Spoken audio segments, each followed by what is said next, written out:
Fala galera, beleza? Então continuando aí, olha só, vamos falar agora sobre termologia, né?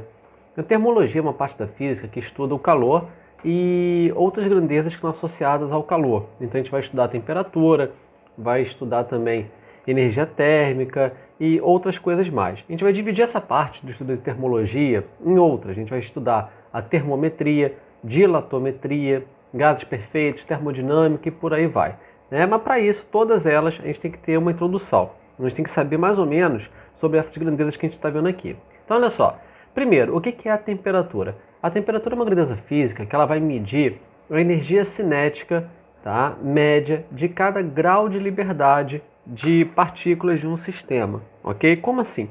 A gente pode primeiro entender mais ou menos o que ela fala. Ela fala em medir, né? Ela está ligada à agitação molecular.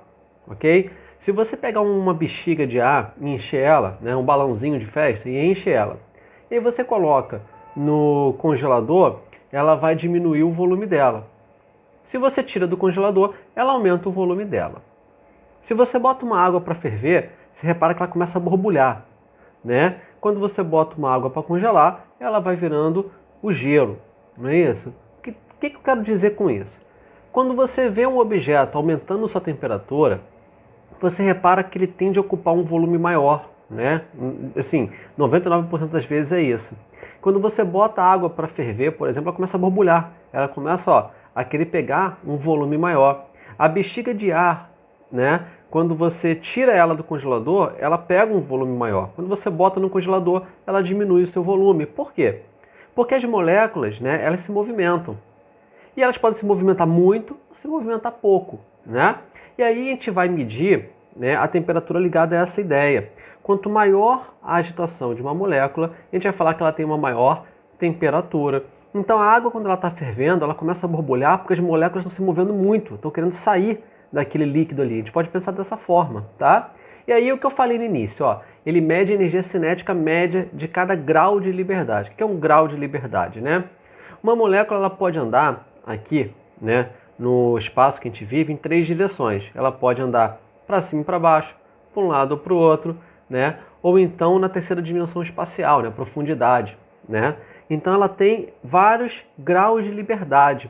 Se ela for um tipo de molécula que ela está ligada a outra, né? Um elemento ligado a outro elemento, né? Formando essa molécula, eles também podem vibrar, né? Imagina se você tem aí 2 objetos ligados um ao outro com uma mola, por exemplo. Eles podem ficar fazendo isso daqui, É um grau de liberdade também que a gente tem. Então, assim, mais à frente a gente pode aprofundar isso. O que não pode passar batido agora? A temperatura está ligada à agitação molecular. Quanto maior a temperatura, significa que as moléculas tendem a estar mais agitadas. Tudo bem?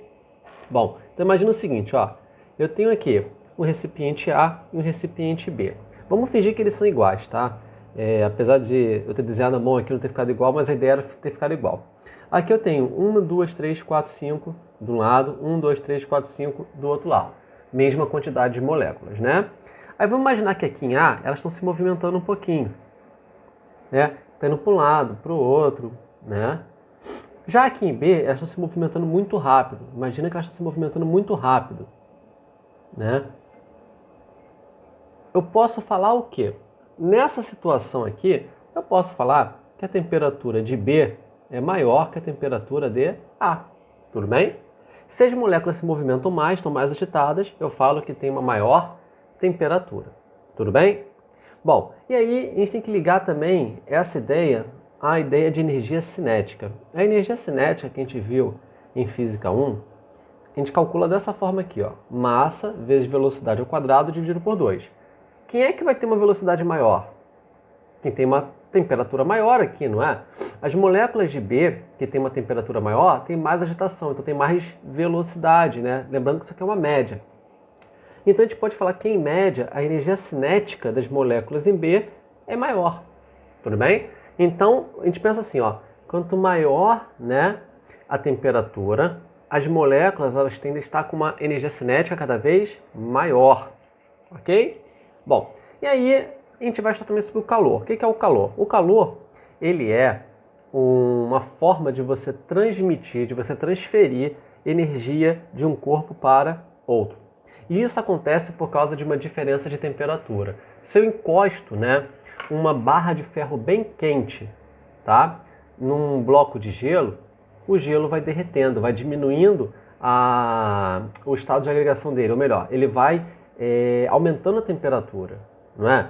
Então, ó, encostei uma barra de ferro super quente num cubo de gelo. A barra quente vai esfriar, vai diminuir a temperatura e o cubo de gelo ele vai derreter, né? Virando água, e essa água no futuro também vai aumentar a sua temperatura. O que está acontecendo aí? Enquanto a barra quente está diminuindo a agitação das moléculas dela, no gelo ele vai estar aumentando, né?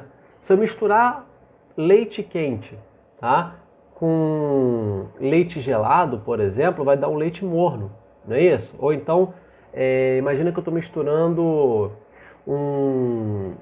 uma água quente, tá, com uma água gelada, vai dar uma água morna. O que está acontecendo? O quente ele vai estar dando energia para o frio, que vai estar recebendo essa energia. Como assim dar e perder energia? Você sabe que a energia não pode ser destruída nem criada. Então a água quente, quando ela está esfriando, está diminuindo a energia que ela tinha, porque a energia cinética vai diminuir, a velocidade vai estar diminuindo, não é? Só que aí a água gelada que está aumentando a temperatura, ela também vai estar aumentando a energia. Então vamos lá, o que está acontecendo? A energia do quente está indo para a energia do frio. Ou seja, enquanto uma está diminuindo a temperatura, ela também está diminuindo a energia que ela tinha. A outra que está aumentando a temperatura vai estar aumentando a energia. Esse processo de transferência de energia, que é motivado por causa de uma diferença de temperatura, a gente chama de calor. Então eu escrevi aqui, ó, transferência de energia térmica por causa de uma diferença de temperaturas. Energia térmica é toda energia ligada à agitação molecular de um corpo, tudo bem? Então assim, a gente sabe que a agitação molecular está ligada à energia cinética, né? Então está ligada ao quê? A massa e a velocidade. Quanto mais massa tem um objeto, mais energia cinética ele vai ter, desde que ele tenha velocidade, né? E quanto maior a velocidade, também, ok? Então só para ficar bem claro, tá? Quando você coloca uma coisa quente próximo de uma coisa gelada, né? Você vai ter um fluxo de energia do quente para o gelado. Esse fluxo de energia que você vai ter aí é através de um processo conhecido como o calor, ok? E por que isso acontece? Por causa do equilíbrio térmico, tá? O equilíbrio térmico, ele pode ser entendido quando não tem calor, tá, acontecendo, ou mais essencialmente quando a temperatura ela é a mesma. Então vou falar que dois objetos estão em equilíbrio térmico quando eles têm a mesma temperatura. E por que isso é importante? Porque é uma tendência natural. A tendência natural do universo é atingir o equilíbrio térmico. Então se você coloca uma coisa quente do lado de uma coisa gelada, a tendência é que a coisa quente diminua sua temperatura, a coisa gelada aumente sua temperatura até uma temperatura intermediária, que vai ser a temperatura de equilíbrio. Atingindo o equilíbrio, acabou. Não vai ter mais a variação de temperatura, né? Quando você coloca um cubo de gelo no refrigerante quente, o que vai acontecer? O refrigerante ele vai começar a diminuir a temperatura dele, tentando atingir o equilíbrio térmico com o gelo, tudo bem? Isso é importante que você repare que é uma tendência natural, ok? Naturalmente, todos os corpos tendem a tentar entrar em um equilíbrio térmico, ok? E aí, uma lei que fala também sobre isso é a lei zero da termodinâmica, tá? Historicamente falando, primeiro eles criaram, né? As pessoas falaram, mais à frente a gente vai ver isso lá em termodinâmica, a primeira lei da termodinâmica e a segunda lei da termodinâmica.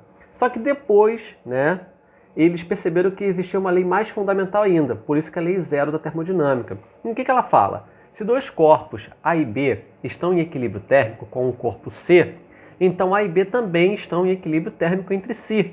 Né? Como assim? Imagina o seguinte, ó, eu tenho aqui A e tenho B, são dois corpos, e tem um outro corpo que é C. Tá? Aí eu estou falando que o A e o B estão em equilíbrio térmico com o C. Então olha só, estou falando isso aqui, ó. O A está em equilíbrio térmico com o C, então a temperatura de A é igual à temperatura de C, porque para ter equilíbrio térmico tem que ter a mesma temperatura. Só que eu estou falando que B também está em equilíbrio térmico com C, então estou falando, ó, que a temperatura de B é igual à temperatura de C. Então, ó, A está em equilíbrio térmico com C, B está em equilíbrio térmico com C, então eles têm a mesma temperatura. A lei zero da termodinâmica fala que quando isso acontece, você também pode falar, né, que o A ele vai estar em equilíbrio térmico com B. Tudo bem? Essencialmente, isso é a lei zero da termodinâmica. Tudo bem? E aí, ó, se a temperatura é a mesma, vai ter calor? Né? Não vai ter, né? Porque depende de diferença de temperatura. Se não tem diferença de temperatura, você não vai ter calor aí. Ok?